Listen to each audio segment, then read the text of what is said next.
Bienvenue sur Wapala, cette semaine plein feu sur l'événement marseillais, l'Orange Freestyle Cup qui a une fois de plus fait carton plein.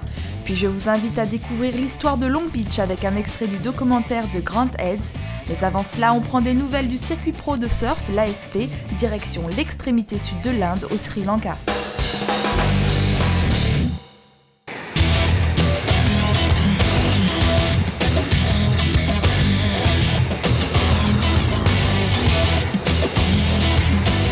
À Rugam Bay, c'est ici que se sont donné rendez-vous les surfeurs pros pour une étape 6 étoiles de l'ASP. C'est un Australien qui décroche la victoire au Sri Lanka Airline Pro avec des vagues parfaites en ce jour de finale.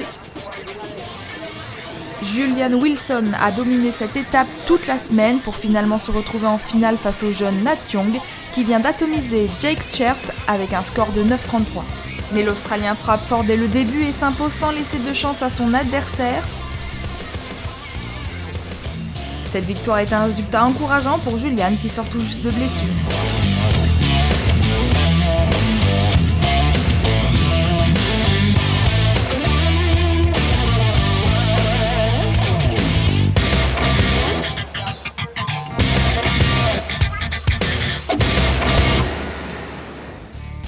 Après les news de l'ASP, retour en France pour découvrir la 3e édition d'un événement qui commence à faire parler de lui, l'Orange Freestyle Cup.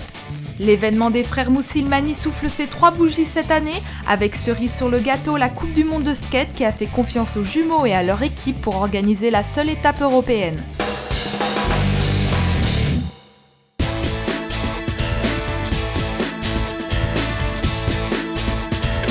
C'est la 3e édition de l'Orange Freestyle Cup et du Sunset Music Festival. Encore une fois, c'est un sans faute pour le plus grand rassemblement européen des sports freestyle outdoor. Plus de 150 riders pro venus de 15 nations différentes se sont retrouvés autour des 3 éléments, eau, terre, air, pour des démonstrations et des compétitions internationales de haut niveau. Du beau monde donc dans le Mythic Ball de Marseille pendant ces 3 belles journées. Et c'est finalement un Français, Guillaume Mauquin, qui assure sa victoire en skate avec un magnifique rockside front sur l'extension, le tout face à un public conquis.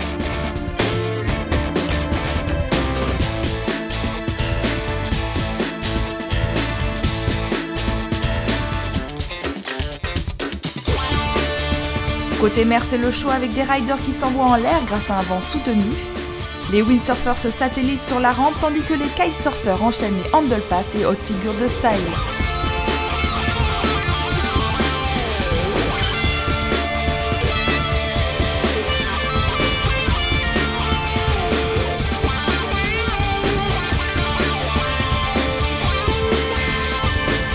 Sam Light et Thomas Traversa l'emportent respectivement en catégorie kitesurf et windsurf.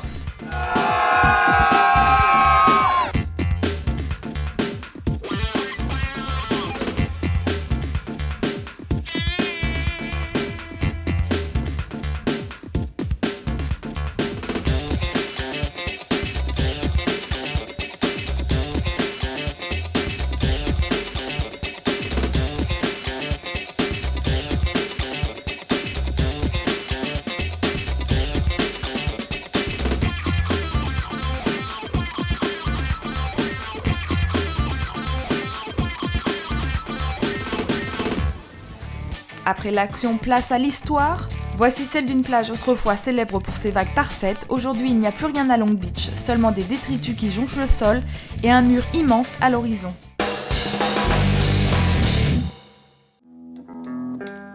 Tous les matins, Grant va checker le spot au cas où, mais comme la plupart du temps, tout est calme.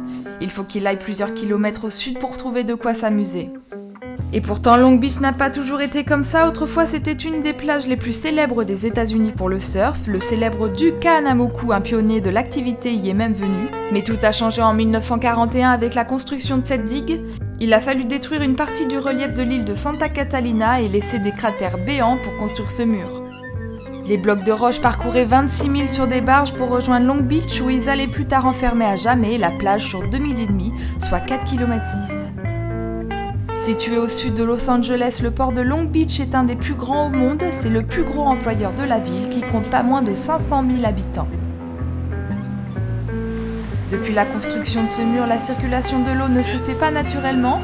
Du coup, tous les détritus qui proviennent des 2 principales rivières restent bloqués sur la plage et dans la baie. Il n'est pas rare d'y trouver des chiens morts et des réfrigérateurs cassés. Peu de gens savent à quoi sert ce mur. Certains ont encore de drôles idées sur son rôle. Les protéger des inondations, des vagues géantes, d'un tsunami, de la montée des eaux, des calamars géants, des envahisseurs. En fait, ce mur a tout simplement été construit pour protéger la marine américaine contre la houle et la flotte japonaise. Heureusement, aujourd'hui, beaucoup de gens se battent pour un retour à la normale, sauver leur écosystème est devenu leur priorité. La bonne nouvelle, c'est que les associations ont enfin été entendues et que la municipalité a demandé à la corporation des ingénieurs de l'armée de réaliser une étude sur l'impact du mur sur l'environnement et l'économie de la ville.